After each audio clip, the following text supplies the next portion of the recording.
wants to pick things apart when you're feeling happy? You just want to be in that moment because they're typically short-lived. And, you know, loss and suffering and sadness, they're juicy and meaty, and there's so much stuff to work through, and, you know, good material to sift through and dig through. And God knows we don't want to be there very long. We want to be able to get out of it. So writing has been so cathartic for me. It's such a great way of sort of processing my sadnesses and my losses.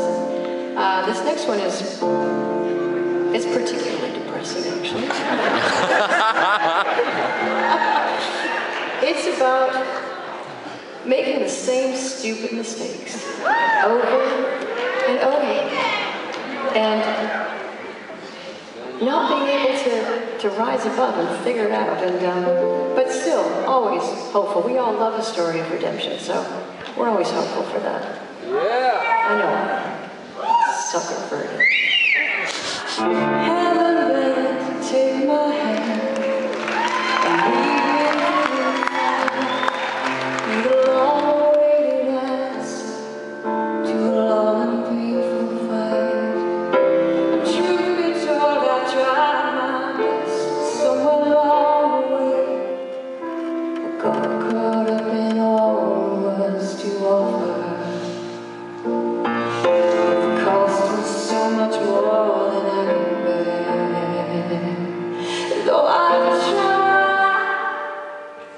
falling out, I am so blue. I messed up that I should know.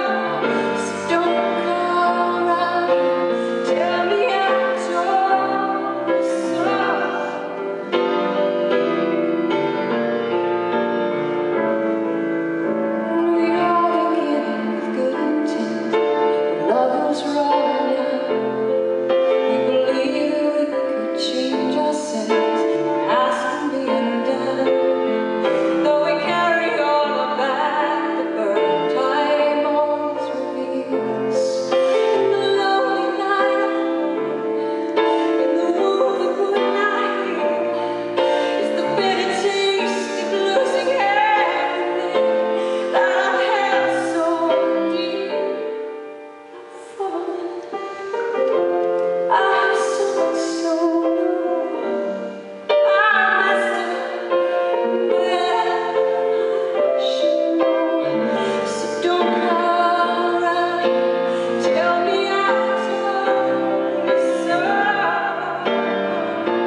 I'm lost in those I love, friends, do you ever want to know?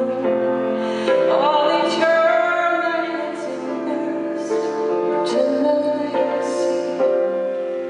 It's one misstep, slip before you know it.